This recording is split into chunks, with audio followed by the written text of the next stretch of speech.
let's just jump in. Let's do it. So when I came up with this particular topic, what I wanted to talk about was just life in general with you, because anyone that knows you personally or maybe following you on Instagram has seen so many things that are happening just around your whole life experience. Yes.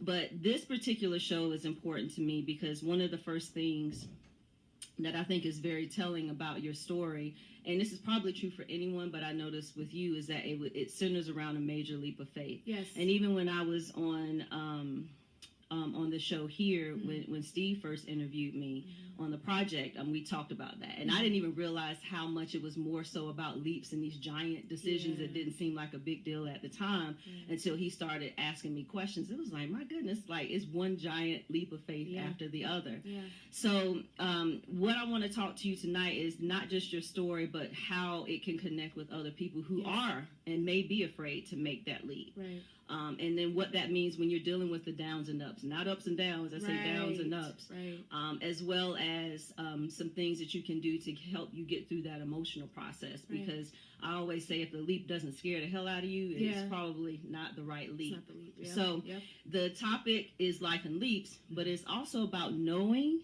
and doing. Yeah. Like knowing when and actually doing what you need to do in order to make it happen. Because oftentimes we know, but we don't do. Yes. Or sometimes we do without thinking about it, and we don't take the time to make it plain, right? Or to make 100%. The vision plain. So who is Ohavia Phillips? So Ohavia Phillips, if you're not following her, definitely do so at Ohavia Phillips. Yes. On and that's the Instagram handle and the Twitter handle. Instagram, Twitter, Facebook, LinkedIn, because I do that too. Yes, all of the above. So let's talk about how we first met before we talk about who you are at your core. So absolutely. You want to tell a story, or you need to tell my version of the story? Okay, so help me piece it together. So I was a little baby at Spectrum News, right? Then Time Warner Cable Spectrum, we was going through a transition, right? And Christina. Yes, my other big sister, Christina. Hey, Watkins. Hey, Christina. She was interviewing you about, was it I Speak Now? Or what was it at the time? I Speak Now. Yes. And so I remember after y'all interview, Christina comes out and she's like, y'all should get connected. And so Christina came out, and then Yolanda came out, and it was just like, it just felt so natural. It felt so real. Right. And then the rest, honestly, was just history after that. Right. And I think if I remember correctly, I reached out to you because Christina left us shortly thereafter. Yes. And I was looking to do a story on I Speak Now. Yes. And she was the go-to person, but it ended up being Kirsten that ended up doing the story, and you had connected us that way. And I remember at some point you had told me, and I don't remember if it was then or later, you had said, well, I'll connect you with, some of the reporters, but quiet as kept. Yeah. I'm thinking about leaving, and I was a little devastated because I'm like, well, who do we have now? Actually, that is exactly what happened. I was like, I don't know who, but I'm on my way out. Right. But we're going to find somebody for you. It was like, well, what? It's like, but we're going to do it. We're going to do it. And did. And I remember you at some point were like, I don't know. Yeah. I don't know about this. No. I was like, what are you waiting on? Yeah. Like, let's if you're going to do it, you might as well do it. Yep. And so here we are now with everything that's happened that we'll get to. But let's go back to Lil Ohavia. So who named you? Your mom or your dad? Okay, so y'all, my name comes from my mom. Okay. So the story goes is, so my mom is a registered nurse.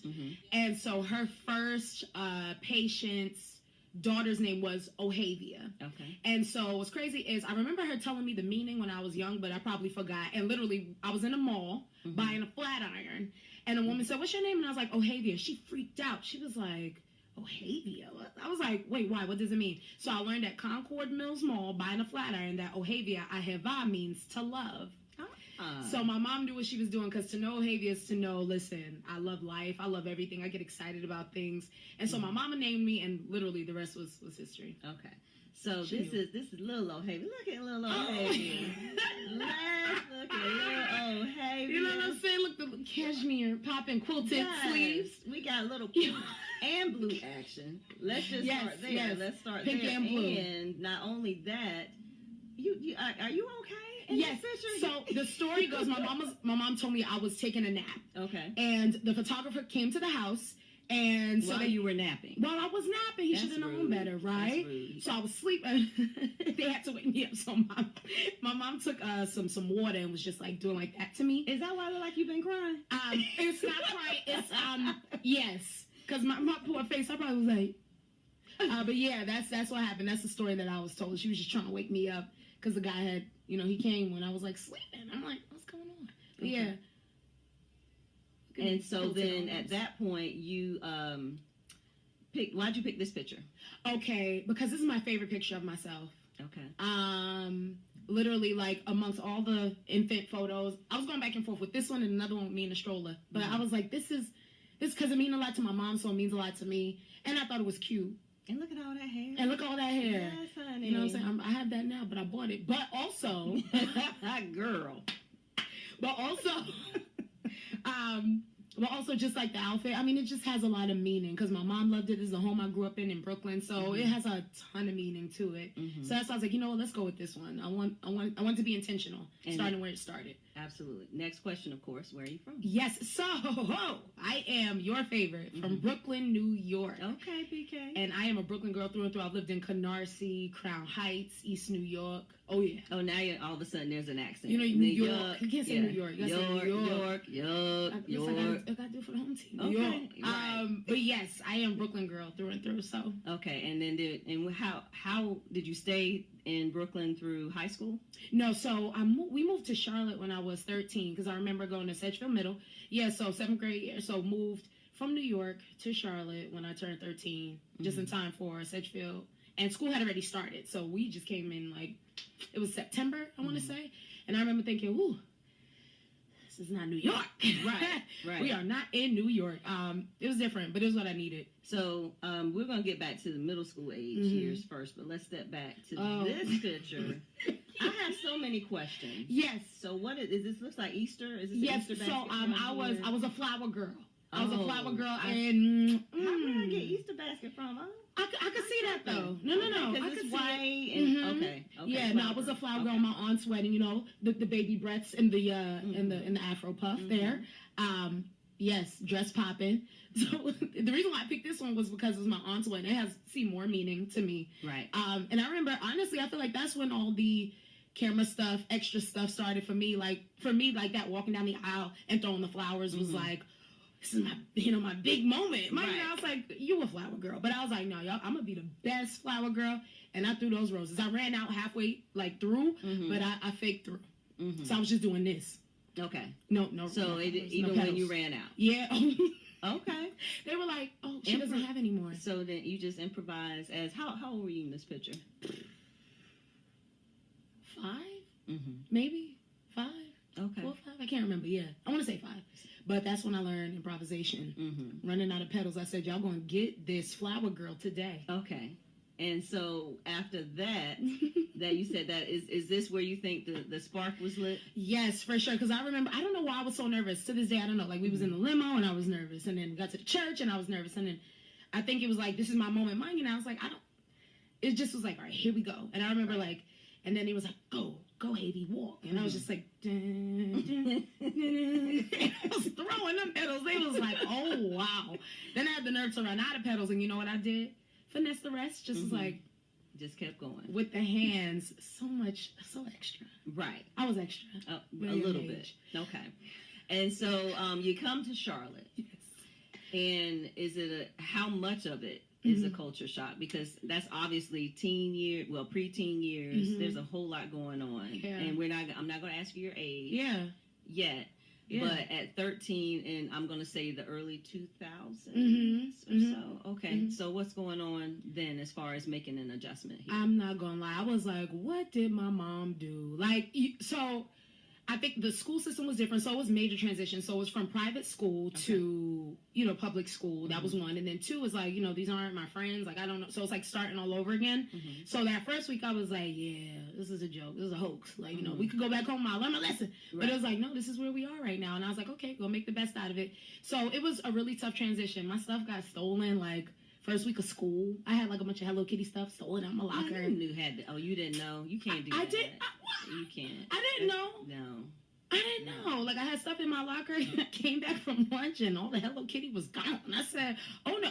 So then there was that, and then, like, just learning, like, how to speak up in class, because all these things, see, the culture was different in, like, a private school. A lot of that stuff was, like, done for us, and it was just different. So, like, there was, like, an independence that was coming of me that I didn't know where to start. My mom was super supportive in that time, but I was just like, this is like, whoa, this transition is definitely different. Right. And also my accent was something at the time because it was much thicker then, and it was just like skin tone was a thing at the time, and I didn't even know that was a thing. So oh yeah, I was picked on for being chocolate. Really? And so I was like, because I've never. And how is it really, as opposed to being up north? It was that big of a difference. That has never happened to me back home. So when I moved out here, I was like, what? Because I never noticed it until we moved to the South, and I'm like, you know, what's that about? What are those nicknames about? What's that about? So, like, I feel like it was really a fight from middle school for who Ohavia was, what that would look like. And so that's when I started getting into dance and acting and, like, doing, like, the school announcements and all those, you know, all the cool stuff. But it was a transition. And what do you think was the hardest lesson then at that point? Now, you can either look at that from the middle school perspective or high school perspective before we move on to the next. Yeah, 100%. The toughest lesson that I learned is no matter what, still stay sweet, still stay yourself, still stay positive. And it's so funny because that same lesson translated to, like, now. It's like, it's a fight for Ohavia at the core. Stay who you are. If you're a lover of people, be that. If you're a lover of all things life and excitement, you got to be that. Even when they bring things to you that are not yours, right? You still got to be that and hold on to that. So still, it's always a fight, but, like, I'm not putting my dukes down, So how did you deal with, because I want to stay here for just a second. Yes. So when you were first dealing with the issue of being picked on, called names. Yeah. What's the first name you remember being called? Or maybe the one that actually stuck with you? I was called Darky. By other black kids? Yes. How ironic is that? Now, the school that you came from in New York, was that was it mixed? Was it mixed racial? Spanish, white, black, yeah. It was very, very diverse. And was the demographic of Sedgefield mostly black at that time? Okay. And so the first time you heard that, how did you react? So, to be honest, I didn't know how to react. I remember holding on to it and not saying nothing, and then I'm like, well, what's that about? And so, like, as days went on and I started, like, going to class more and then they made it a thing, I was like, what is this? And then it started to eat at me, like, wow, what's that about? Being dark? Like, because I always loved myself. So I was real confused, like, where are all these things coming from and who, like, what makes me different from her, me different from him sitting beside? And it was a very confusing time. I didn't know. And then it turned into, like, trying to do things to look or, like, to put on something different. So changing the way I spoke, just trying to, like, conform so I could be comfortable. Right. And I was like, you know what? I am not doing that. So then that bone kind of got built in me, too. It's like, I'm not about to, like, conform to make them comfortable. That makes no sense. And did the name stop? It stopped when I did my first talent show. Okay. Legit. Yep. It stopped when I did my first talent show. Went out there, danced to Sierra. And then everybody was like, oh, my God, we love her. And, like, it kind of just died down. Okay. So you had to basically prove your blackness, it sounds like. Which is, yeah.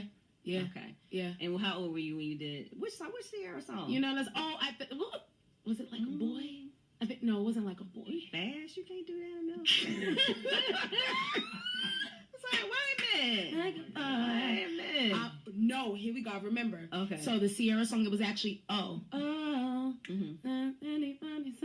that was the first one because I did Sierra both times. So it was that old song from Sierra, and then the other one was with a Chameleon there. Get up. It was in Step Up because Step Up was okay. Yeah. You can. Yeah, it wasn't like a boy. Like a boy was later. Okay. Oh, it wasn't like a boy. Wait, we'll come to that. All right. And so from Sedgefield Middle, where'd you end up going to high school? Yes, I went to Myers Park High School. Okay. Hey, Mustangs. I loved Myers Park. Okay. That's my pride and joy. And so from there, now is this picture high school? Let's talk about it. Yes. Now is this high school? This is high school. Actually, high school graduation. Okay, very good. And so, talk to us about high school, Ohavia. Oh my goodness. Are you still just over here off the chain? So high school Ohavia, I was sure of myself. We was ready to go. I was in debate. I was in dance. I was in everything because I remember my mom like dropping me off and not picking me up till like 5, and like we had one van, and my pops worked at night, and sometimes he'll come, sometimes he really would. Most of the times it was mom, and like I just remember being involved in so much. But this is a really good picture. It was graduation, and I was just on 10. I was on 10, but Myers Park was amazing to me. Now, are you only child, or do you have siblings? No, I'm the oldest of 5. Okay. And so where are your siblings? Yes, so I'm the oldest. Kia's 24, and the 3 boys are 21, 15, and 13. And are they here locally? Yes, they're with us. Okay. And so, being the oldest, now, obviously, your siblings look up to you. Yeah. Right. How would you describe your relationship with them now some as adults, some still as teenagers? Okay, so my siblings are my best friends. Literally, we'll beef, and then like 5 minutes later, we're good, right? Cool. You know, we hug it out. Literally, they are my inspiration. So whenever I do anything, I'm like, I think about them before I like touch a mic. I pray and I think about them. Like I take them everywhere I go. I love my siblings. We're best friends. Okay, so you probably can't answer. Is there a favorite, or are you just gonna plead the fifth? They are watching, so I plead the fifth. Okay, no problem. No problem. You know you're right. I don't want to get jumped when I go home. Yeah, and I don't want to be responsible for that. I don't want to carry that with me. Okay, so where'd you end up going to college? Okay, so I went to CPCC. Okay. And I was a part of the Passport program. What is that? Okay, so at the time, Passport program was a transfer program for students who wanted to go from like a 2-year to a 4-year. Okay. Made like amazing connections. Was able to like get scholarships and stuff. It was really, really good for me. And also because like I didn't really know what I wanted to do in college. I didn't know what my major would be. I was supposed to be an English teacher, odd enough. So like went to CP. Now wait a minute. Yeah. Let's just pause there for a second. So you are doing talent shows, debate, which of course I have to, because that was my thing. Debate was my baby. All of that. What was your event? Were you a debater, or are you more of a speaker? Okay, I was oral interpretation and dramatic interpretation. I got the trophies at the crib. Okay. Did you go to nationals? I did. Wait, nationals? Regionals? No, regionals. At least no, I made it to regionals. I placed second in OI. Okay. I have to look at the trophy again. I'll send it to you. Okay, yeah. I didn't go to nationals. We believe it. Yeah. We believe it. Yeah. And for those who don't know the difference between debate and speech, so debate is your classic, either two or first person, two person or one-on-one, and then interpretation events are you're interpreting literature. Yes. And you're playing multiple characters in most cases, unless it's or something oratorical. So it could be humorous, it could be dramatic, or it could, do they still do duo? Or were they doing duo? Oh my goodness. Back then we were doing duo. So duo is 2 people interpreting. So usually they're feeding off of each other, but looking straight ahead. It's definitely something to see. So you're being developed intellectually, but then socially and your imagination, your creativity, all of that. So that's just an aside. Yep. You know, that's my thing. Okay. All right. And so finish it. So you do your 2 years at CP. 1 year. 1 year at CP. We was out. And then where do you go? And then I went to wait for it. Okay, the amazing University of North Carolina at Charlotte. Yes, honey. 49er. 49er. NCC. Yeah, right. All of that. Yes. Okay, all that. Okay, all that. Okay. Shout out to all the 49ers. Yes. Yes to all of that. All right. And so you end up at UNCC. Yes. Have you declared a major? Yeah. English. Sort of. Still English? Yeah. Okay, so you're still holding on. I was English. I don't know. Okay. All right. You love words. Yeah, it's true. Right. But like looking back, I was like, Ohavia, come on, you should have caught that quicker. But yeah, I was English, and then changed spring into communications. Okay, so that brings us here. I'm assuming undergrad. Yes. You are a Miss 11119. Oh, 6. Okay, that's shout right. out to all the alpha. Yes, for the Mighty Mu Tau chapter. Yes, okay. Yes, alpha, Phi Alpha. Yes. So let's talk about this. So, cheesing. Yes, so happy. Very happy. What year is this? Are you? Oh, I was a junior. Okay. Yeah, I want to say I was a junior. And so, so were you interested in the pageant side of it, or you just wanted to be? Yes. No, I always wanted to be in a pageant, and that was fulfilled. And I mean that. I tore rehearsals up. That was my everything. I remember like having class because I was 18 credit hours, 18 to 21, because I remember I was just trying to like bust them out. But Then I would go to rehearsals after all my, like a full day of classes, not tired, just excited. And I always wanted to be in a pageant, so I was like, this is perfect. And then like you had to have like a something you stood for, and it was a lot that went into it that I really felt like built character. And so I didn't think twice. Now, was there a talent portion? Yes, it was. And what was your talent? I was a spoken word artist. I did spoken word. Okay. Something that I wrote. Oh, and what was it about? What was the topic? I remember crying. It was about seeing it through. There was tears? Yes. It was triumphant tears. Okay. It was like Rocky. Okay. But it was pretty sure Rocky didn't cry. Did Rocky cry? No, but you know that scene when he was running up the stairs and but he wasn't crying. Oh, I cried. But you cried is okay because it was triumphant. Yes. Okay. So it was that triumphant. I got you. And I wrote a piece, and it was about basically like seeing it through. So I kind of just I talked about like things that happened in my life and like building up to this point and seeing it through. And so you're a junior at this point. Yes. Okay. And so after graduation, what was the plan? The plan was to be in a newsroom. I actually had a job interview lined up with New York One News. Okay. So the plan was graduate, go to that job interview, get the job. You couldn't tell me I wasn't going to get it. I was like, that job is mine. Because at the time I was interning with Spectrum News, and then they helped bridge that connection. So I was like, oh, this job is mine. And then just like live in New York, move back home and wait things out, become an anchor woman, become a wife, become a mommy. Boom, we were done. Okay. And so when you went to New York, was this after you graduated? Okay. And so what happened then? Went through a couple interviews, and like they never emailed me back. And I remember I waited for about like a month or two. And at the time I was living with my aunt who held me down. She was like, no, we believe in you. While you're going through these interviews, we hold you down, and have the nerve to apply for grad school.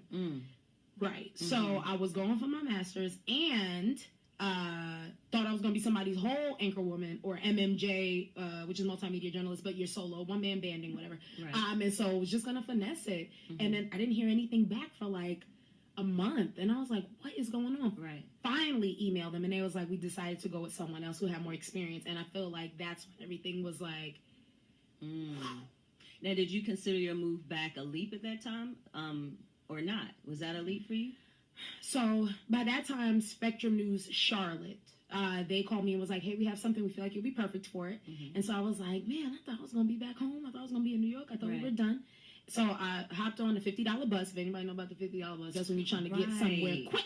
Yes. Quick. Well, not really quick, because it's going to take a minute. It's going to take a minute. You get, but it, right. You got to go. You got to go. Right now. Yeah, that's like the bus where it's like, we out. So hopped on the $50 bus, made it back, had an interview with Spectrum, and literally it was like, we want you. And I was like, oh. So I didn't feel that leap of faith, because to me it was like, Charlotte, home, but this is a dream job. I can work with this. Cool. So then, here we are. Yes. Now, is this day one? This was actually week 1. Week 1, week 2. This was early. I was bright-eyed, bush-tail. I was like, I'm on the road to be an anchor. Now, what was the position, though? What position did they create? Let me see. It was producer-reporter. This was producer-reporter. And this was one of the producing shifts. Because I used to dress down for a producing shift and then dress up for the reporting shifts. Okay, so... How are you balancing those two hats? So now when you're doing production, is it how we envision it? Like there's a whole room and you're talking to the reporter and all that? Yes, absolutely. Like, what's the difference? So in our newsroom, how it was we had like a monitor in front of us, and there were buttons for like anchor, for live shows. So literally it was a lot of like computer work, writing, typing, and then pressing the button, giving cues. Then it was a lot of like managing what was happening on set. Then it was like managing what was happening in the newsroom, because sometimes we would just go live in the newsroom. Then for me, it was that social media aspect, so using Twitter to get stuff out. So it was like I was wearing many different hats, doing 50 million different things, but I loved it, because I was like, what was the first reporting you did? What did you report on? Very first thing. When I got out in the field, I feel like it was a shooting. And because I remember being scared, and I went by myself. So how did, with your camera person, that was it? No, sweet baby, like by myself. So you had to take the camera, all that with you? Yes, and they said go. And I was so you just rolled out with your camera on your shoulder and a tripod. And my heels, because I used to do that.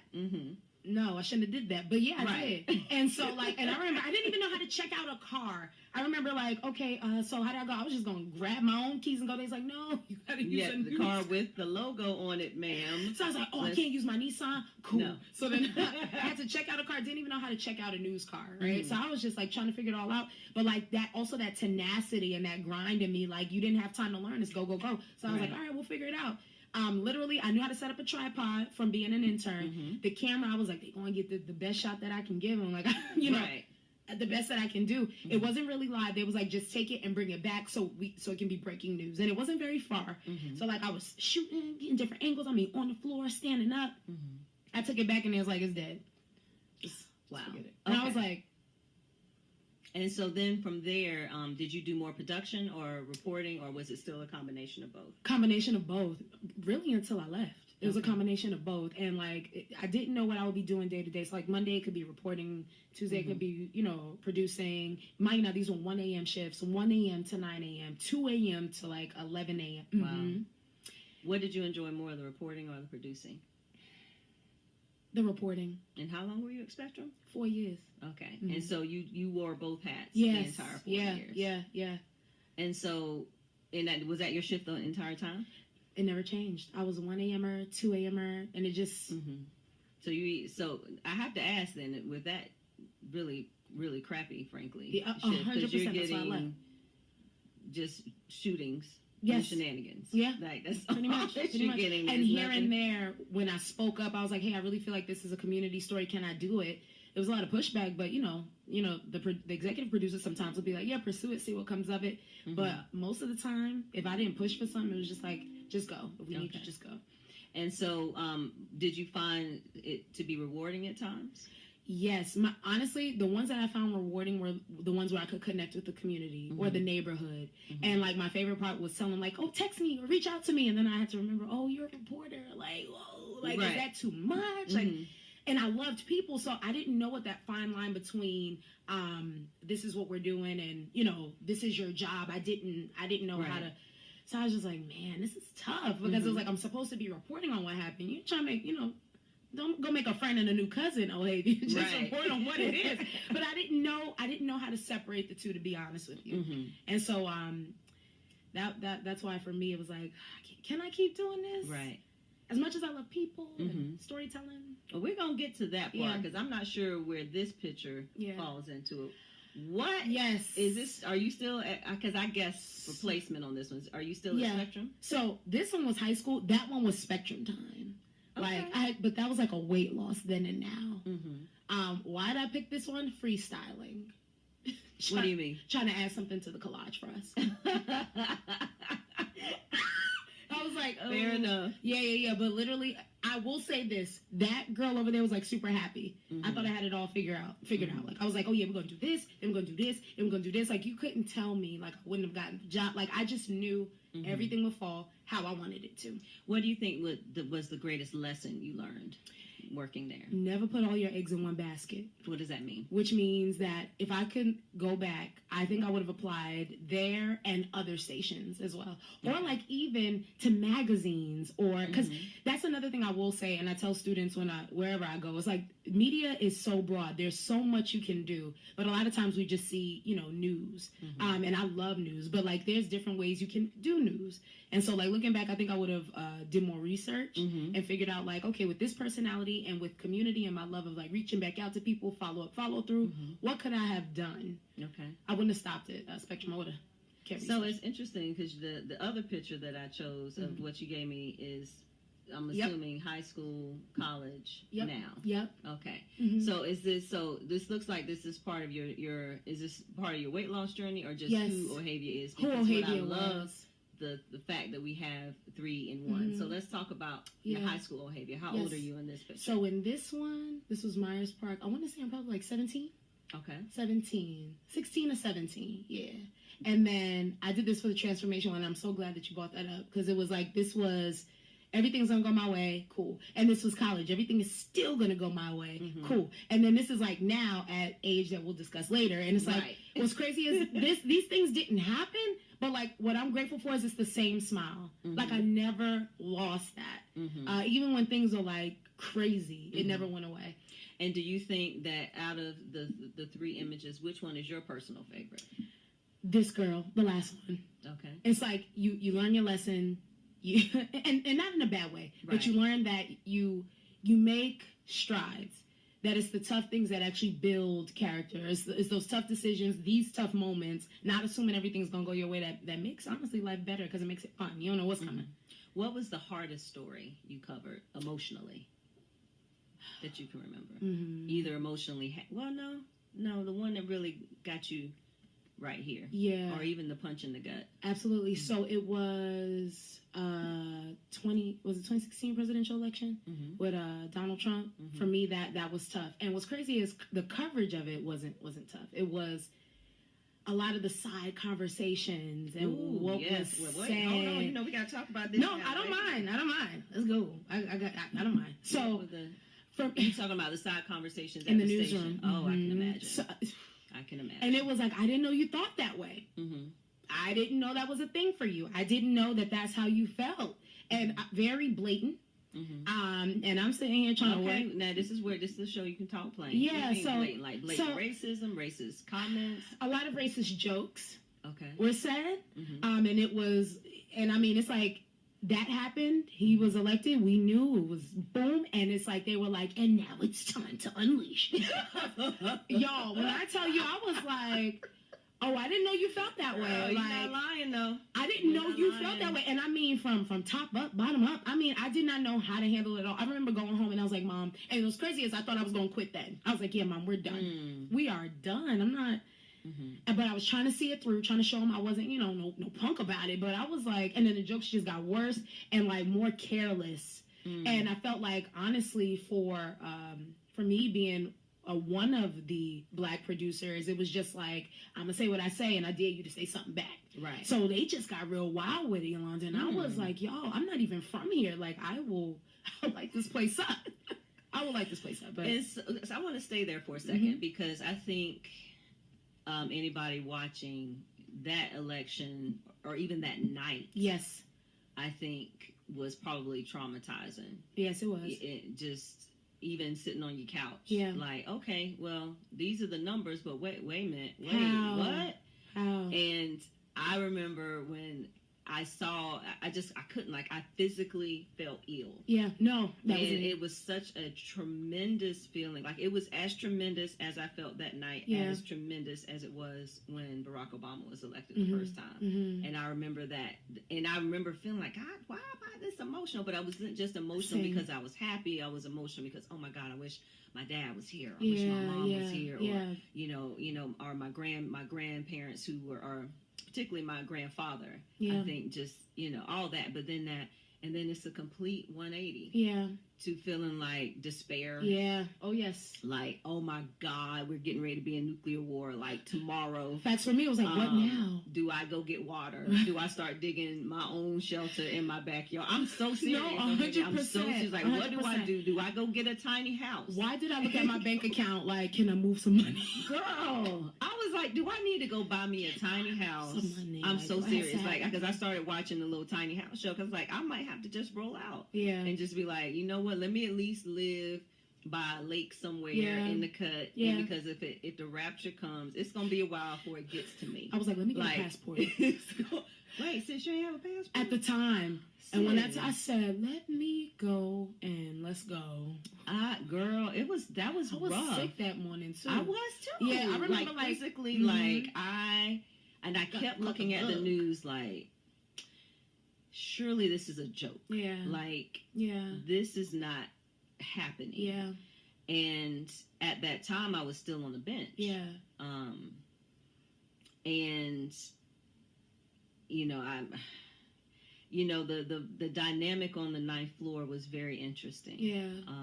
And I remember just looking at people differently. No, like same. The side eye was real. Same. Like nobody would say anything outwardly, but you could just see the smug looks and you could just feel it. The energy was very different. Same. Yeah. So that's an aside, but I can imagine. No. I'm curious from a newsroom perspective. because you're supposed to be balanced and neutral and all of that. So that wasn't your reality. I feel like they were like, all right, well, now we can show ourselves. And they showed out, Yolanda. I mean, and I think the one that stuck out to me the most was we went in for a morning meeting. And at the time, my executive producer, she was like, all right, and, let's get on with it. Like, we're good. And I'm like, ma'am, you're an EP. Like, what are you talking about? And I just remember, like, the carelessness and the unprofessionalism. Like, it was like that was just all thrown out, like, the window. It's like they was waiting on this moment to just show themselves, and they did. And so you're still there, though. You're still rocking it out. Still roughing it, yes. Okay. Still there, still rocking it out. So what changes? Like, what starts to become the impetus of feeling like, okay, I might need to do something else? When I knew it was time to go was I was pulled in to have my schedule change again. Nobody consulted me. It was like more like a voluntold. It was like, okay, so we know we have you on 1 a.m. and 2 a.m. So here's what we're going to do. And this is the straw that broke the camel's back. So I had to, so the shift the day before, I had to work on 1 a.m. to 9 a.m. And then they wanted me to come in the next day at 8 a.m. Okay. Really? Did I explain that right? Okay, right. And I remember they try to pitch it like, they were doing me a favor, like you get to sleep and you get to come in, and it was even pitched like you could focus on your own show. And I was like, no, that's one by itself. Like that has nothing to do with this.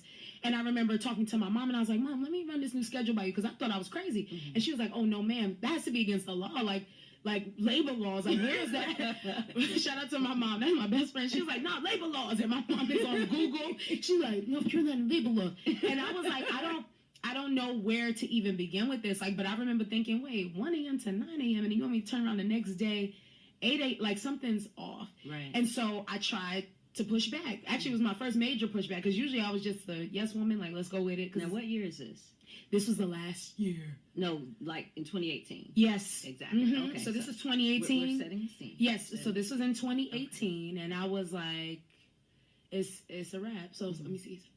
Let me see, January, March, April, May, June, July, August, September. Because I was out in October. So it was September. And this was pushing back like, hey, I don't want to, I can't do this. I'm going to be exhausted. No.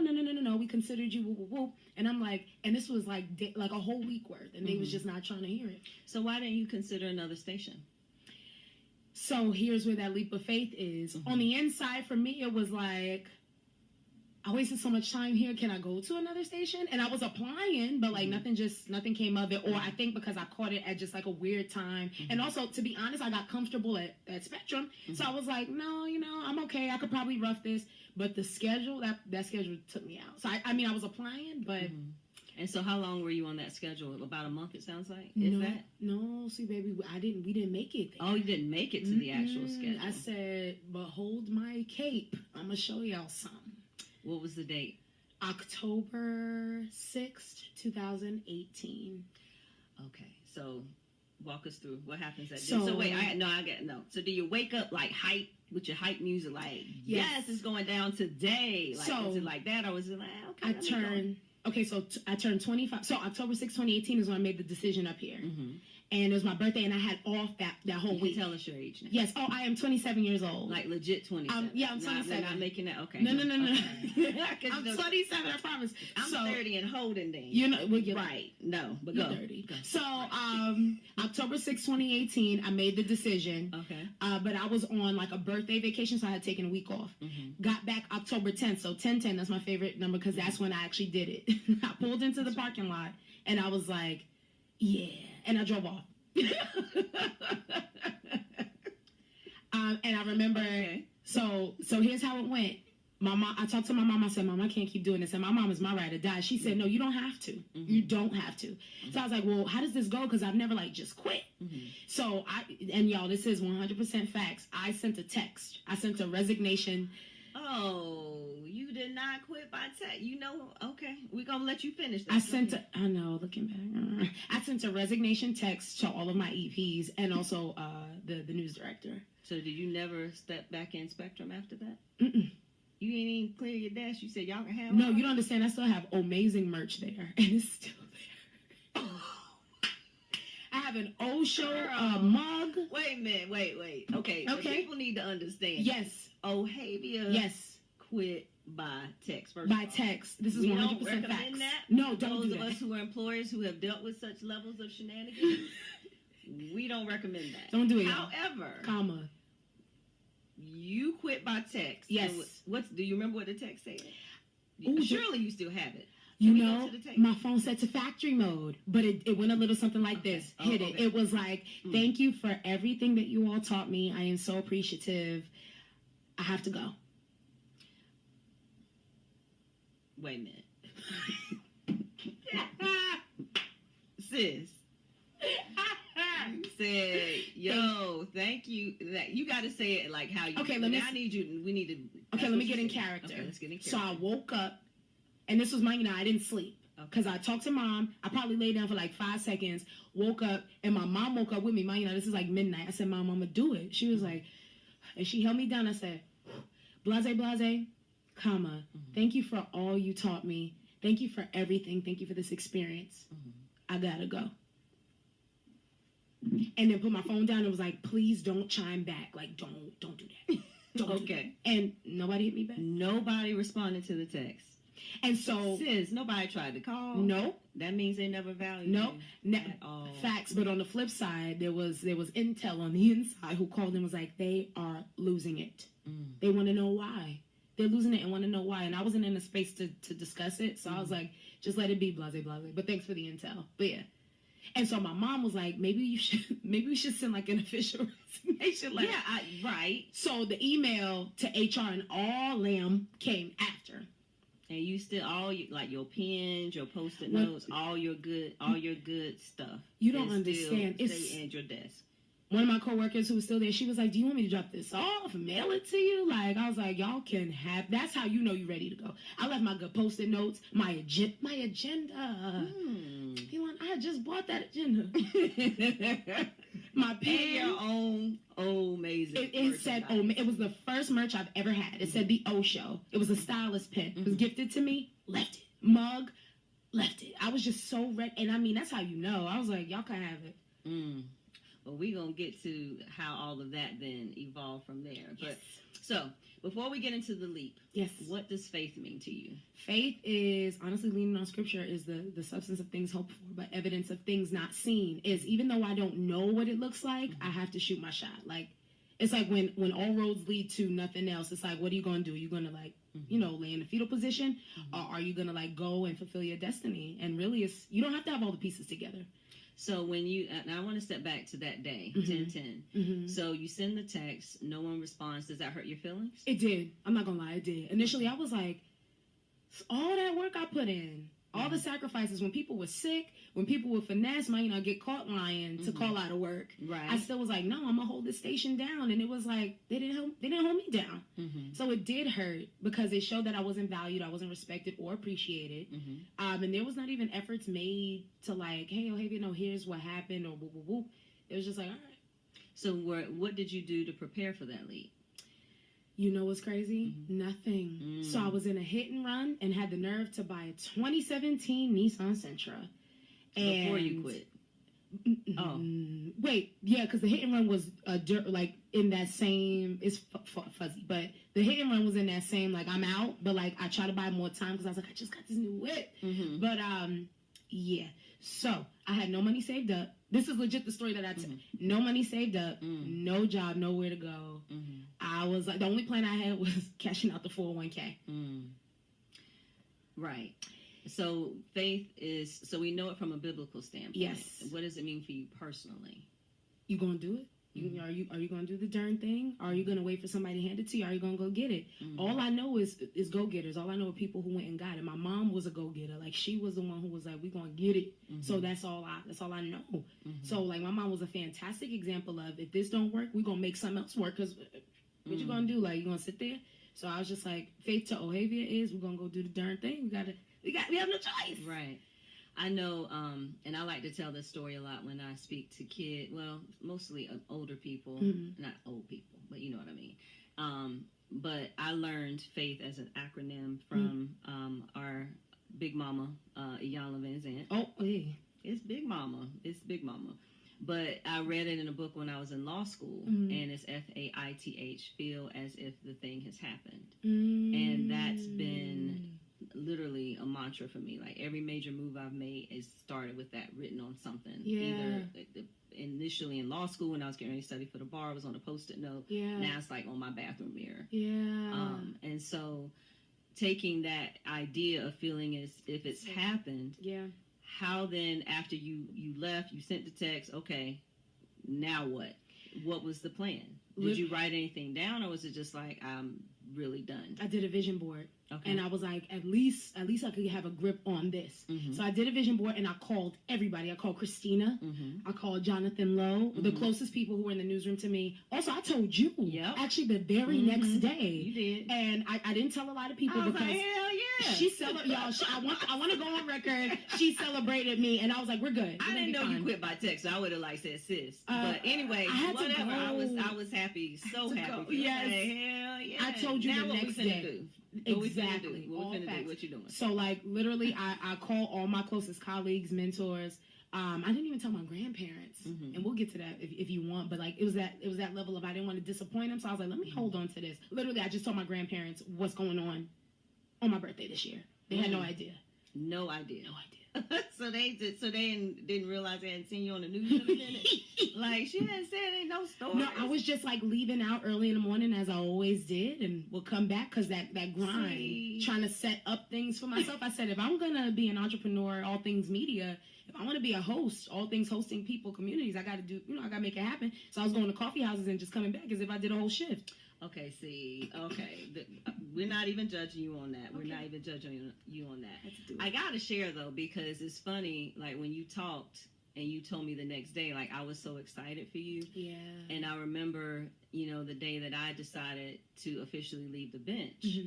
And you and I hadn't really talked in any real depth at that point, but I had not too long before that talked to Christina. I think Christina may have had an inkling of what was going on, but mine was it was the same thing. I didn't have money saved. It was like, I don't know, but it was a combination of really when I Speak was really starting to take off after I did the West Charlotte event. But it was Roy Cooper's.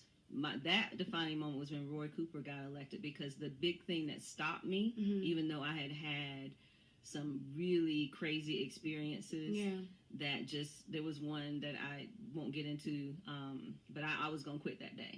Like, you know what, y'all, we're colleagues. Oh no, I don't have to do this. Anyway, more on that later. So but when I did it, it was like the same thing. Like I didn't have any money saved. I had sold all my furniture for the firm. I didn't keep any. Obviously, I didn't keep any cases, but I had nothing other than the 2 chairs in my office currently. In my office, my 2 guest chairs and my coat rack that's in my office. That's the only thing that I had. I had my desk from my office that was in my house, but that thing barely made it through the move. So like it's just kind of put together. It's not gonna fall apart. Holding itself together. But I actually wrote a letter. So I had written a letter the day before. Right, I could have, but I couldn't do that. So I wrote a letter and I put it in my desk that night. It was sealed. Ironically, the next day I had lunch with 2 of my colleagues, and they had commented on some things that, you might want to keep an eye out, because I knew that I was getting a lot of pushback from I Speak. Right. Because it was getting too much attention. Yeah. And in my mind, I'm sitting here having lunch, and they have no idea I'm about to be out in the morning. Facts. Like, I'm out. So I'm listening. I'm like, oh, thank y'all. But I'm like, child, this is just confirmation. Right. Deuces. Because the Lord, the universe, whatever your beliefs are, will send you signs. 100%. And so long story short, I go to court. I had recorded what I said on social media that morning. I literally was out in the cold, did 2 takes, whatever. I got to just say it. So I had the letter with me in the courtroom. So I'm hearing this hearing. I was like, okay.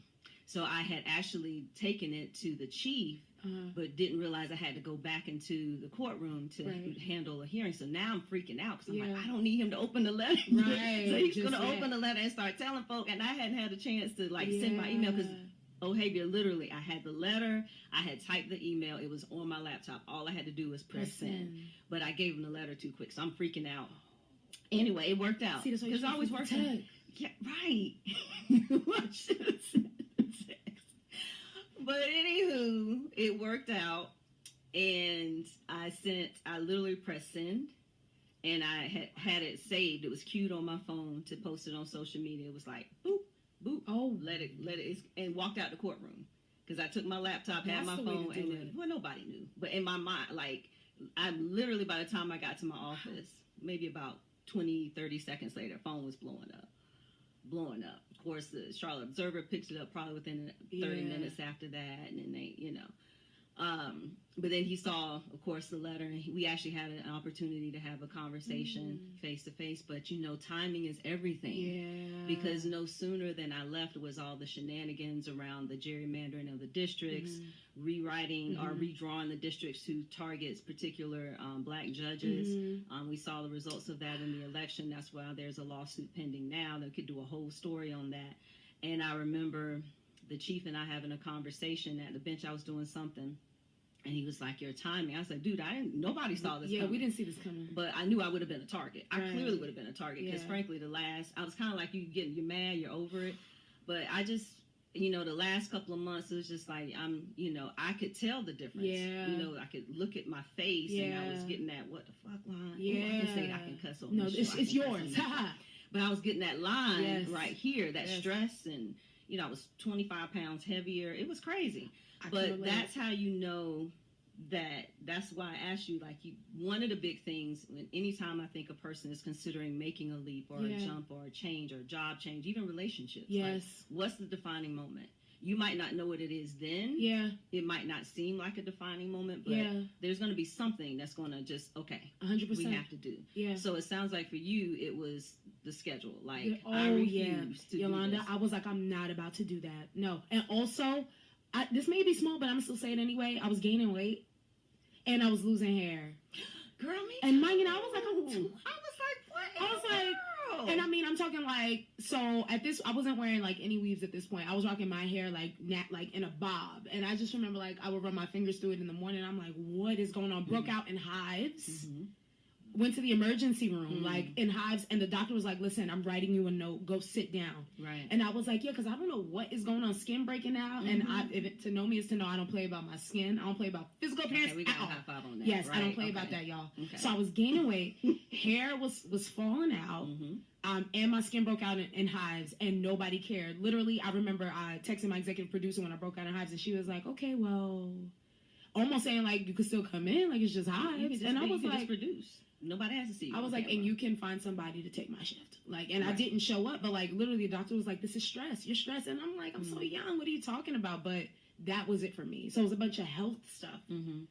I could feel that too. Yeah. Stomach hurt. And I thought I was having a heart attack. I was driving to work one morning and this side was hurting and skipping a beat. And I was like, and now I know it's called a panic attack. See, I didn't know any of this. Right. But looking back, talking it through, it was like, wow, I really was going through and had no idea. Because it was like, just suck it up. Like, you should be grateful we gave this to you. And I was like, I remember when Christina did the story on West Charlotte. Yeah.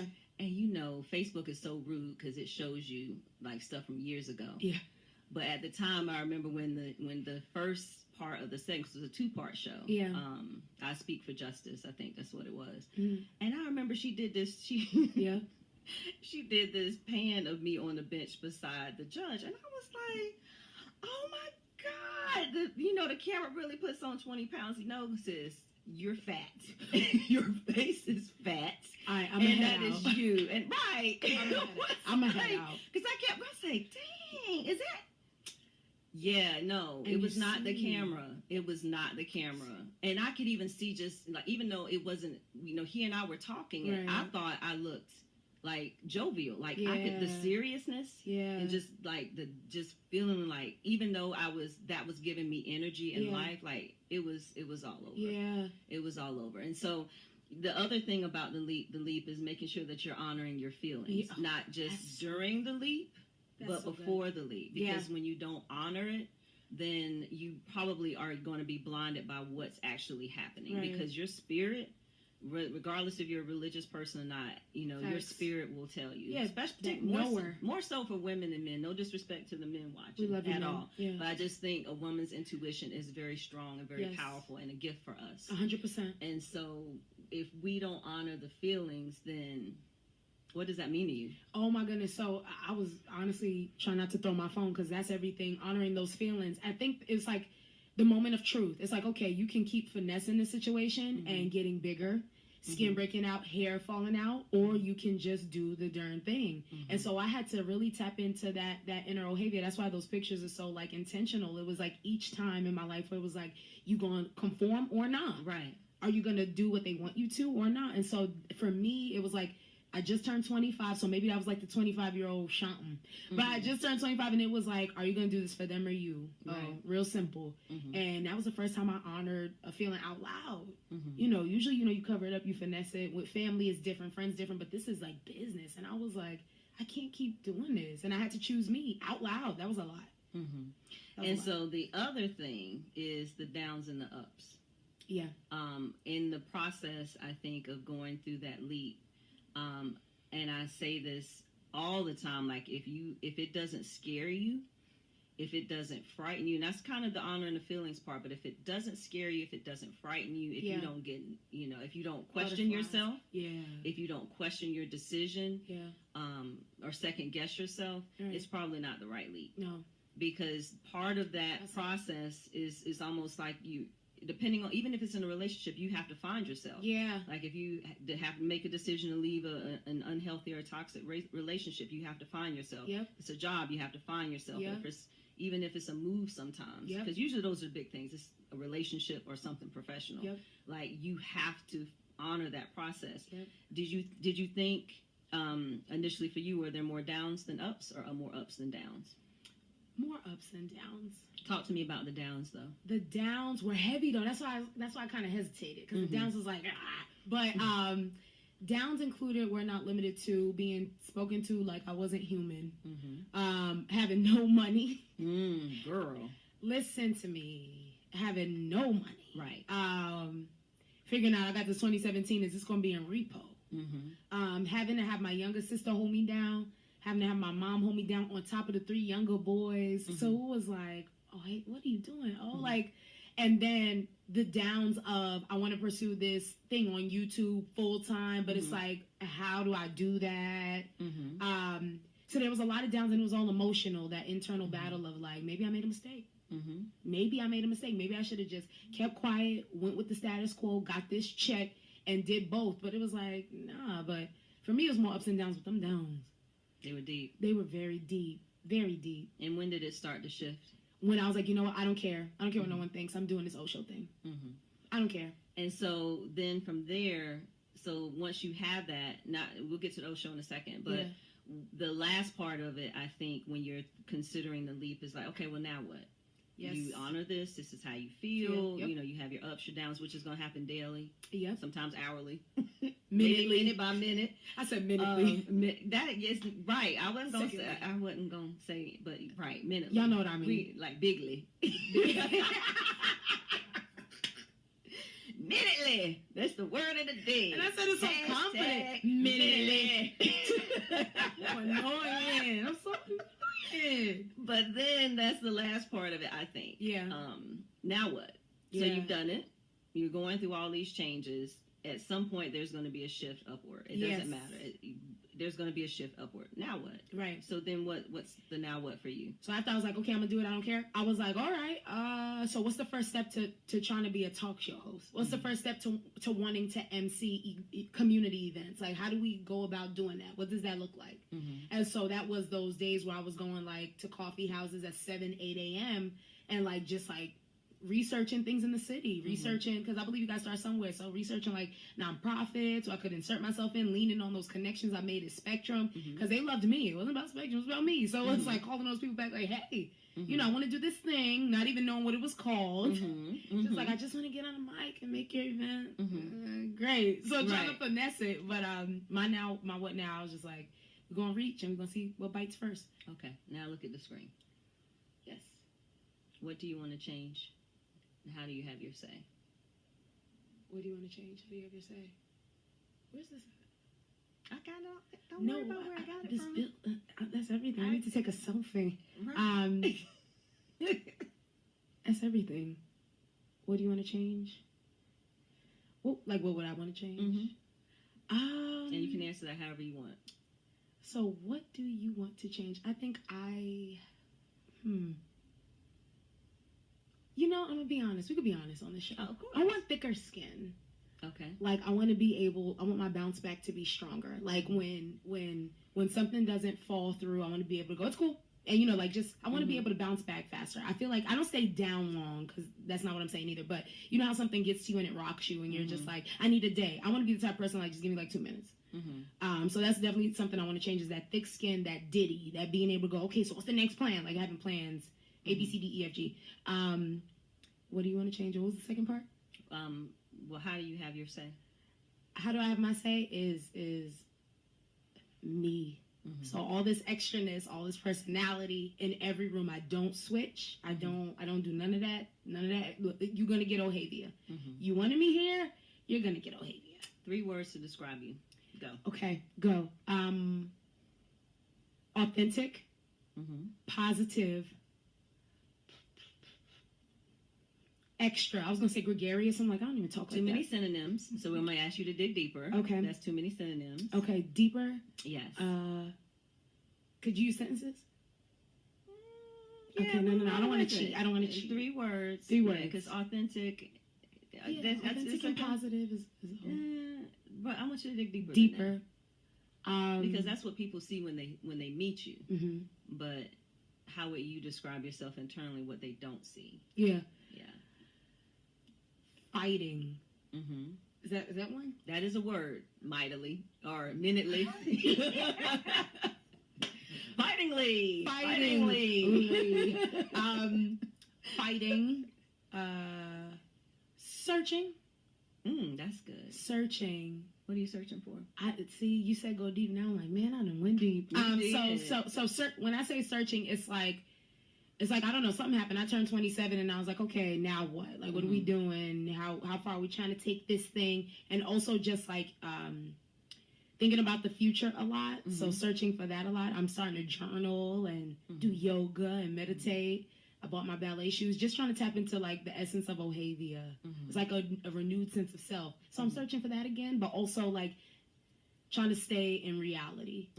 Not that I'm out of touch with reality, but you know, you have to have a balance of like, okay, right, you want to go on the soul searching, cool, but just remember we're here. And fighting, searching. Let's keep authentic.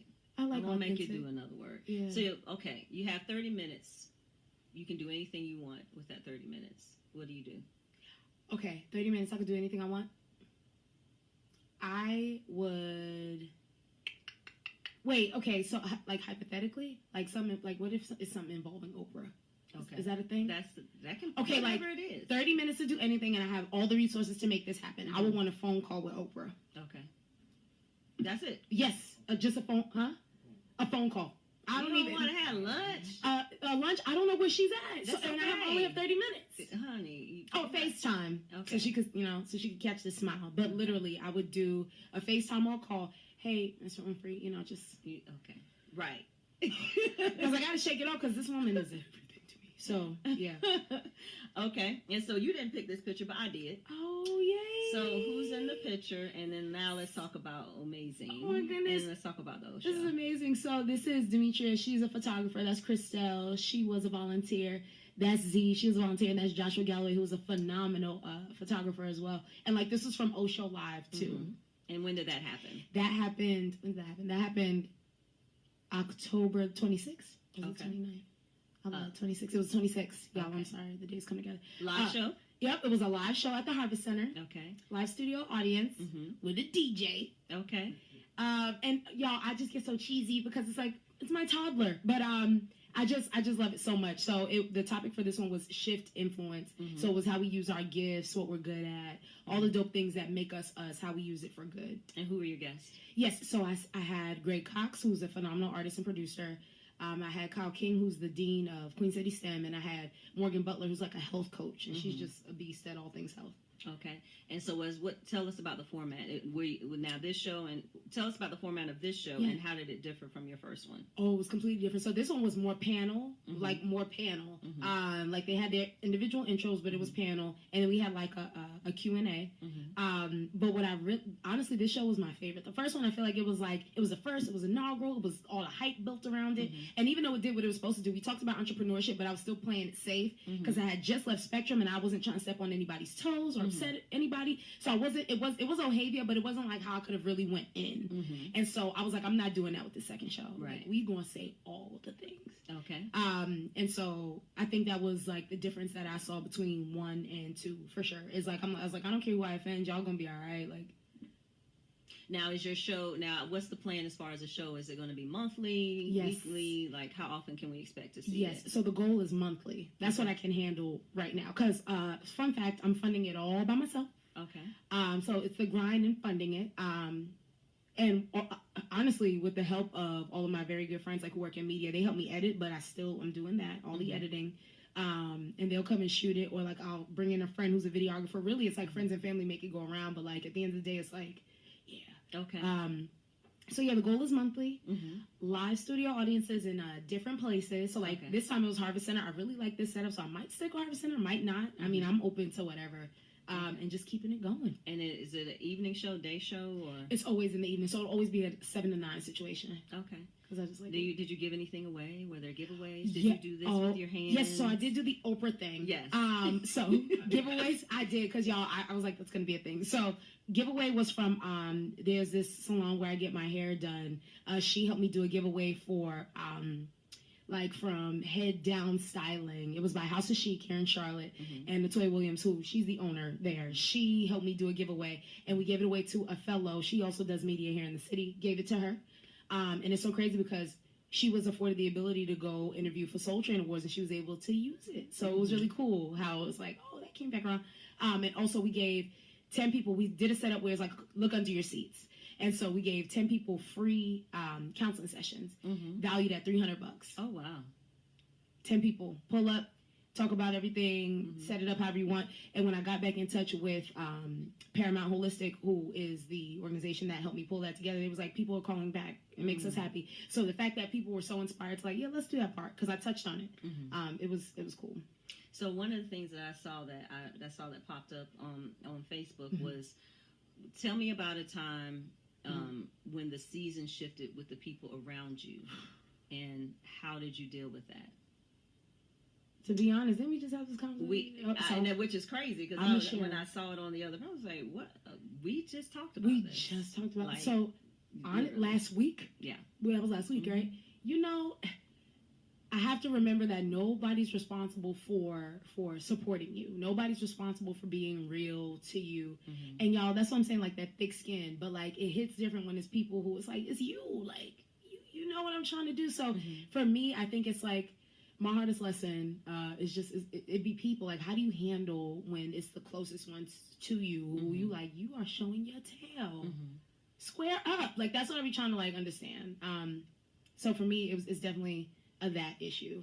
Has it been people not willing to accept who Ohavia is becoming, that you think, or do you think it's people not prepared for the notoriety that has come? Yes, I think that honestly it's a little bit of both, because if I stayed who I was, it was comfortable, and it would allow them to continue doing what they do. So I think that they wanted me to just stay that Ohavia, because it's like, okay, well, you know, I need you to support this part of me. But like with all these things, all things Osho and all the things happening, like I'm growing up, I'm maturing, I'm learning a lot about business and all that.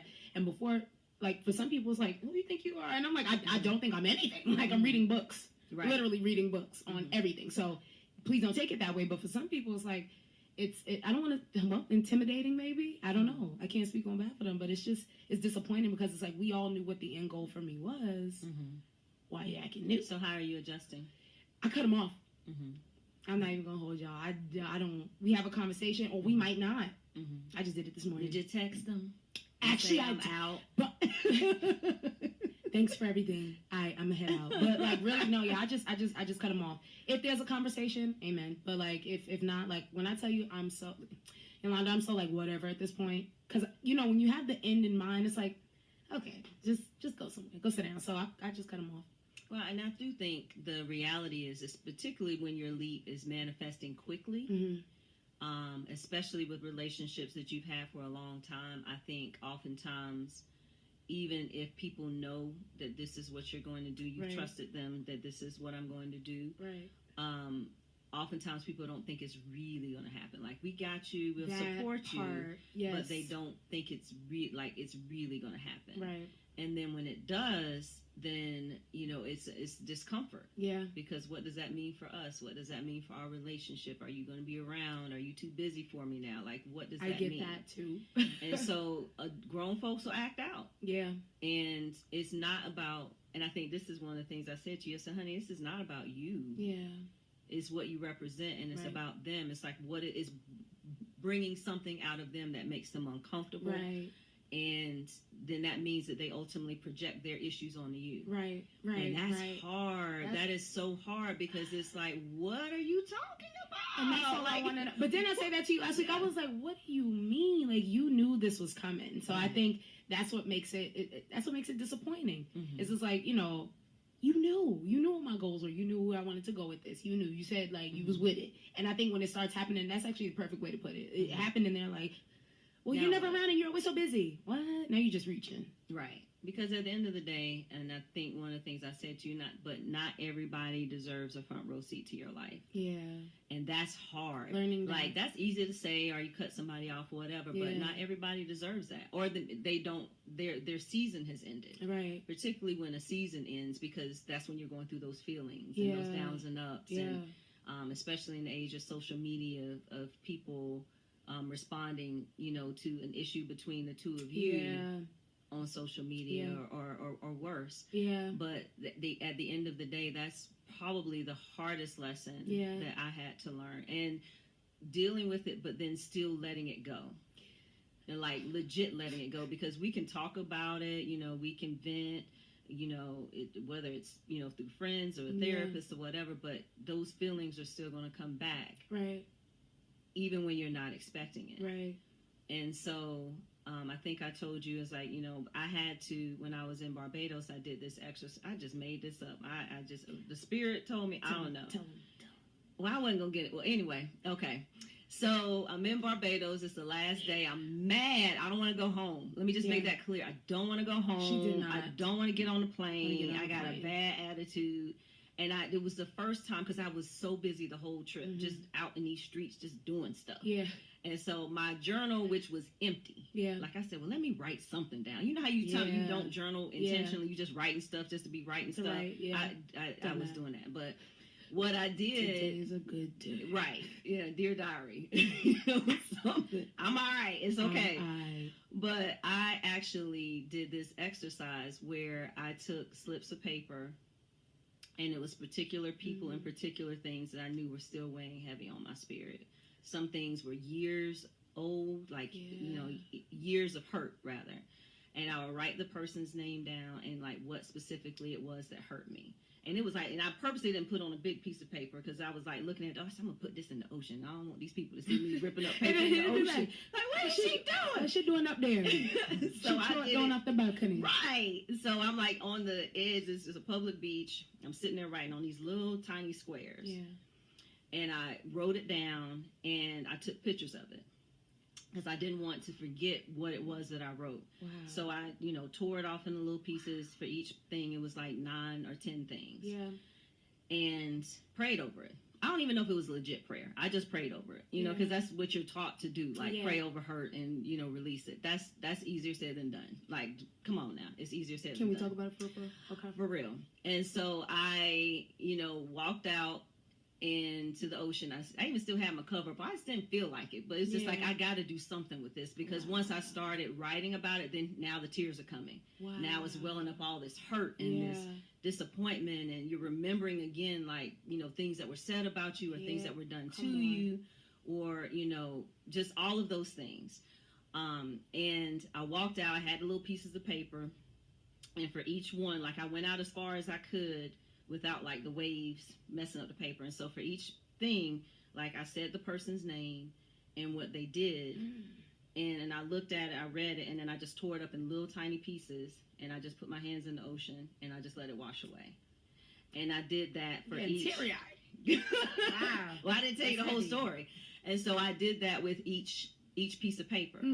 And so at first I was like, looking around, saying, "Ooh, I don't want somebody to come get me because I'm out here littering in the ocean." Littering. It's like, am I breaking the law? I don't know. So, but after a while, I just didn't care because like each time I did, I said out loud, "You're leaving it here, Yolanda. You have to leave it here. It's in the ocean. You have to leave it here."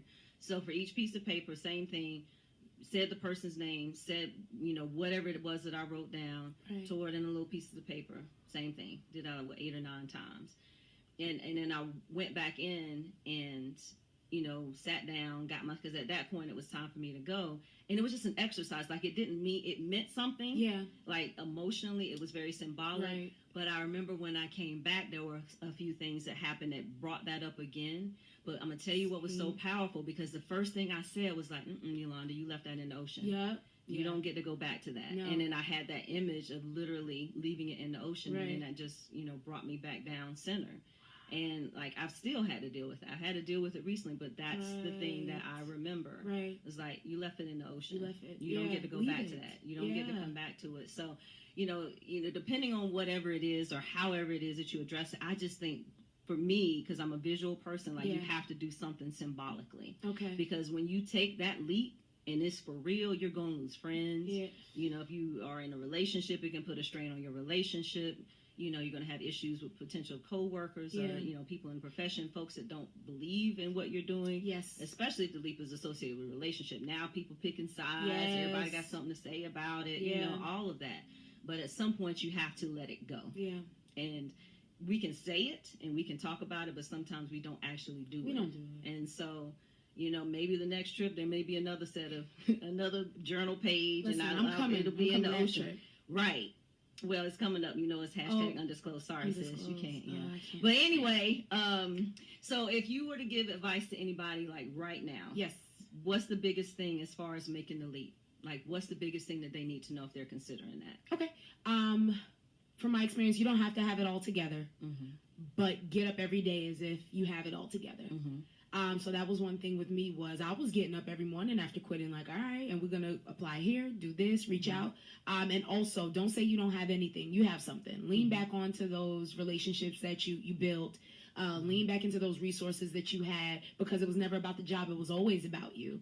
And what happens is we forget, we think the job makes us. No, you made the job. You made that organization. You made that business. You made whatever it was. So lean back into that, because they believed in you. You were just a part of that organization. Absolutely. So I would definitely say, I think you don't have nothing. You have something. You just have to be brave enough to reach back out. Tell them about the leap you took, because literally when I did, everybody was on board. Everybody was like, oh, it's lit now. Like, now we can support you how we want. Right. So work with what you got. Change your mindset. Wake up every morning. I'm a 5 a.m.er. I don't know about that. Never. If you're an 8 a.m.er, it's all right. It's maybe 8. Wake up at your early, can we say early hour? Wake up at your... Have to. But anyway, don't judge me. Oh, all right. But wake up at whatever's early for you or comfortable for you, and literally work as if you're working for yourself, and work with what you got. Those are definitely the ones that held me down, and like I still practice, and it's gold. So what's next for you? Okay, so next for me is I am building toward, I will be a Charlotte talk show host. Next is really rolling out the O shows monthly, increase in production. And when I say increase in, meaning like really being intentional about like different pans and angles. So really investing in that look and just allowing it to like grow legs, but literally being a Charlotte talk show host in a physical space, even if I got to buy it. Okay, and speak it. Even if I gotta buy it, because I'm going to, and just continuing to read books on business, continuing to take the limits off of Ohavia and this brand Amazing, traveling. Wait, stop.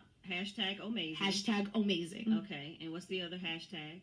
No, literally, that's it's the main one. Hashtag amazing. Okay. And then they can get to you, they can follow the show through it. Is it Osho Live? Yes. At Osho Live. At the Osho Live. Is that Twitter and Instagram? No, so on Twitter, it's just Ohavia Phillips. But on Instagram, it's at Ohavia Phillips, and the other one is at the Osho Live. Now, is there another show already scheduled? The next show?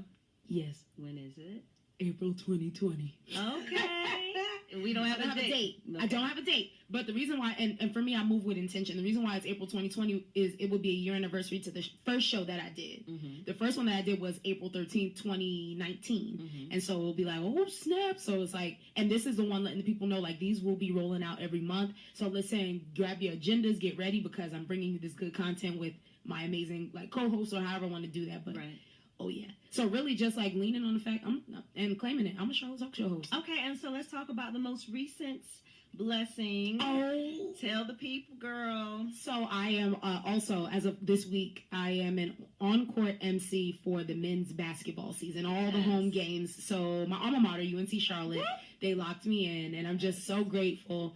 Shout out to Ali Ewig and all the people who had a hand in that. But literally, it started with a student tip-off game, and they were like, yeah, let's just see how it goes. And they were like, bring her back. And I was just so grateful because it's like, and then it's sewing back into where all that started for me. So I am on 10. And so you do hosting locally anyway, all types of events. Oh, yeah, all kinds of events. And I'm grateful for that, too, because I feel like I'm booked. Like, literally, I looked at my agenda, and I see all these, like, different color codes. And, you just see it happening, and you're like, you know what? That was worth it. I'm glad I leaped for this. Because I wouldn't have been able to do all of this if I was still there. Okay. So what else is next? What else is next? Oh, well, I got to ask for the men watching. Oh, I'm single as a 100 Chris Bell. Okay, well, sorry. I didn't finish my question, but never mind. No, go ahead, go. I'll ask again. Okay. Are you single? Oh, yes, I am single. You gotta act like you don't know it was coming. You gotta act like you didn't know it was coming. Oh, yes. I am very, very, very, very single. And what's it gonna take to take you off the market? Somebody asked me that this morning. Yes. Why am I single? See, was no why. Wait, what is happening here? Why am I single? Okay, so I'm just waiting.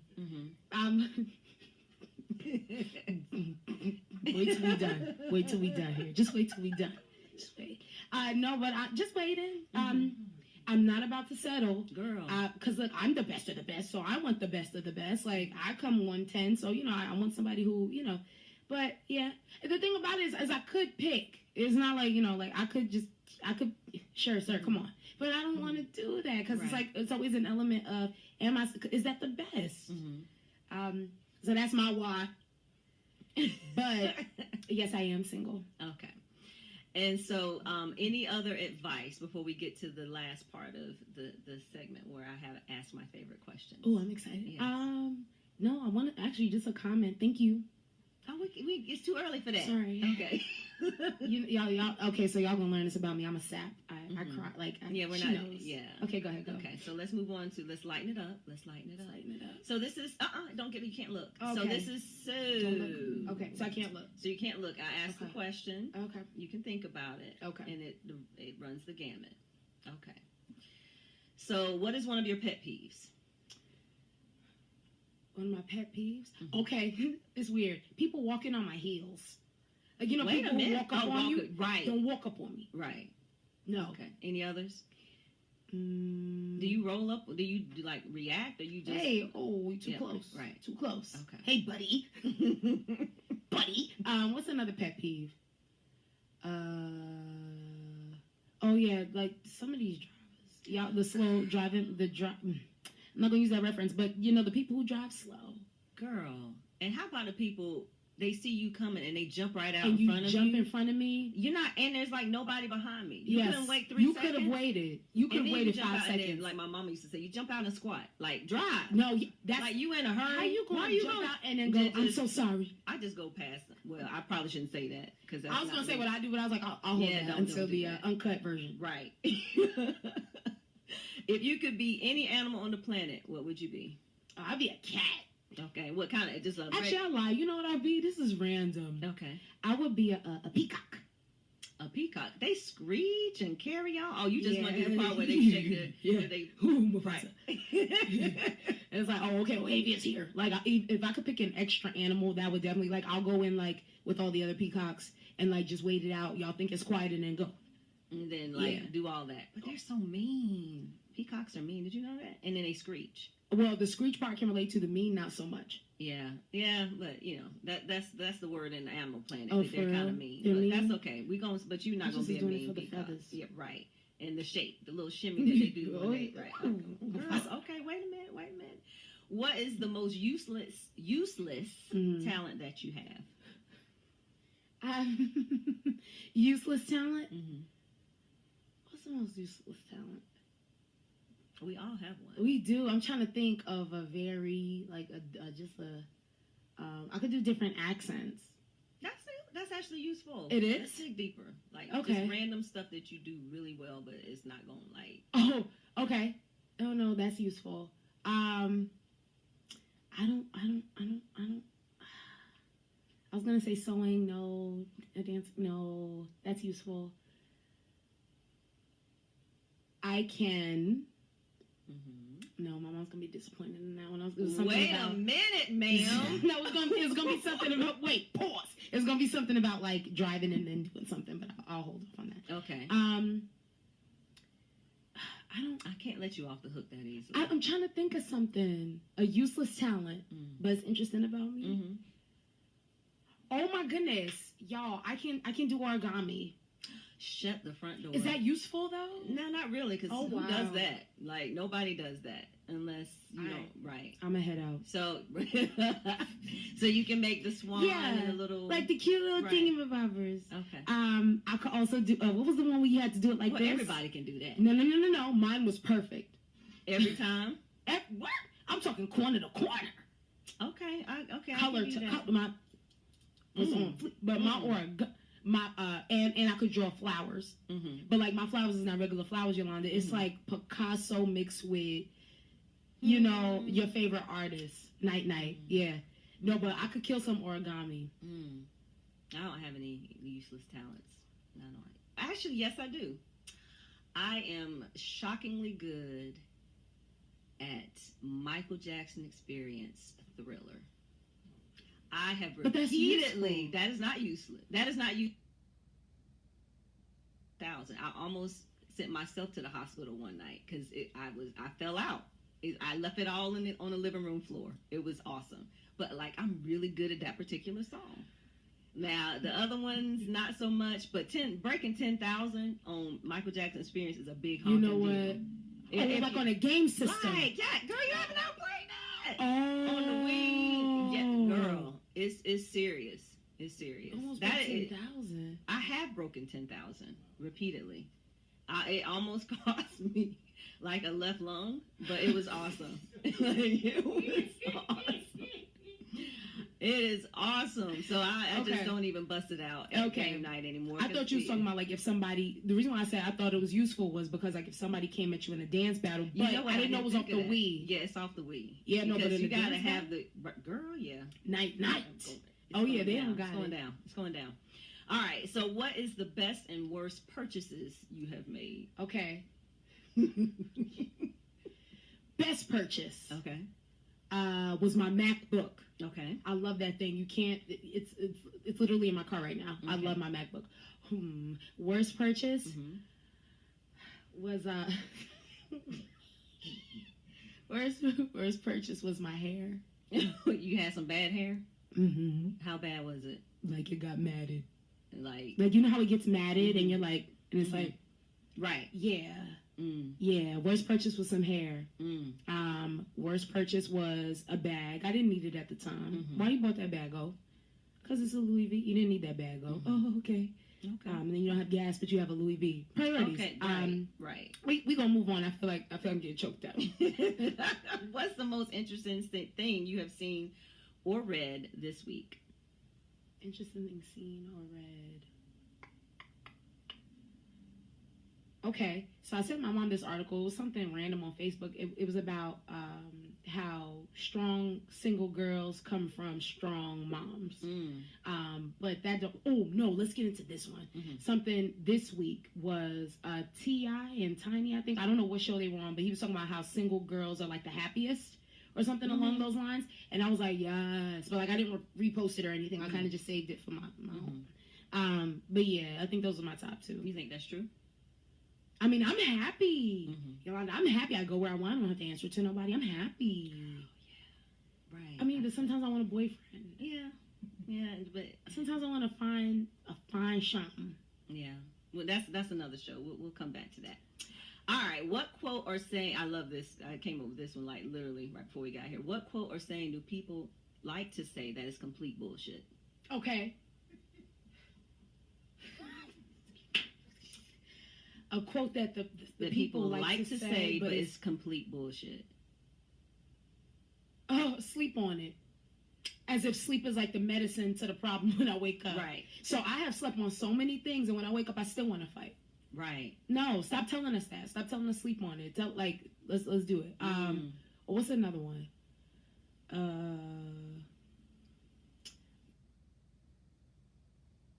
What's another one? My favorite one? What? Laugh and the whole world laughs with you. That's a damn lie. You sure? No, but that is not true. Like, if you the whole world is not going to laugh with you. They're not. No, He's they're not. They're not. But they're not. They're not. They're not. Ha ha ha. It just never. Are y'all putting emojis there? Oh. No, there's no. They're not laughing at me either. It's not laughing. It's complete bullshit. The whole world does not laugh with you. They don't. I'm sorry. You sure? I'm positive. And last question. If you could, everybody gets this question. Okay. If you could choose one song to play every time you walked into a room for the rest of your life, what would it be? Okay. It'll be Little Kim, Put Your Lighters Up. Little Kim, Lighters Up. Which means, wait, stop. You know what we have not done? What? We did not have a dance break. We do dance breaks? We did not have a dance break. We didn't have a dance break because when life is serious, you got to stop and dance, and you got to get it out your system, and then whatever it means. Yes, because we started doing this. Yeah. We did this a couple weeks ago. We had to have a dance break. So I highly recommend a dance break. Just doesn't matter if you're at your desk, get it popping, and you just had the music in your head and just write. We have not had, okay, I'm sorry, we were late on the dance break. We should have had that a long time ago. Okay, wait, bring it on down. Okay, okay. So, put your lighters up. That's your jam. Yes. Honestly, any Little Kim song, but I don't know why. Like, I listen to, put your lighters up. Or Jay-Z's Encore. That's okay, I lied. Let's just do Jay-Z's Encore. Yeah. Yeah. That's it. That is it. So, thank you. Thank you. Ohavia Phillips. Yes. Thank you for joining us tonight on The Conversation. Awesome. So tell us where we can find you on social media. Yes, beautiful people. So all things at Ohavia Phillips on Facebook, Instagram, LinkedIn, and all the extra stuff. I really just keep it Ohavia Phillips. And also on Instagram at The O Show Live. Okay. Yes. And then Facebook, are you maxed out on friends? No, we have a few spots left. Okay. Amen. Get in where you fit in. Hallelujah. Hallelujah. Quickly. So Facebook still has some availability, yes. Or I'm assuming you're going to probably start a new page. Eventually we're getting there. It's happening. Yeah. Okay. And then, of course, Instagram, Twitter. Yes. Is there a YouTube channel? Yes. So the YouTube channel is, www.youtube.com / just look for the O Show. Yeah, basically. Okay. What about merch? Merch. Oh, my gosh. Yes. So just honestly how I've been doing it, because I'm working on my website, is literally people are DMing me like, I want that shirt. And I just, and then they cash at me, and then I just mail it. Okay. So then that's the hashtag amazing. You have hashtag amazing. Okay. And then any other merch right now? No, but 2020. It's going down. It's going down. So thank you again for joining us. I'm really excited about our next show, which is going to be live here December 3rd, and it features Dr. Renee, who she changed my life. Wow. Health-wise, like legit changed my life. And so we're going to be talking about a bunch of health nuggets. Yes. Does the apple a day really work? Where does that come from? Yeah. And health as it relates to us as African Americans. Yeah.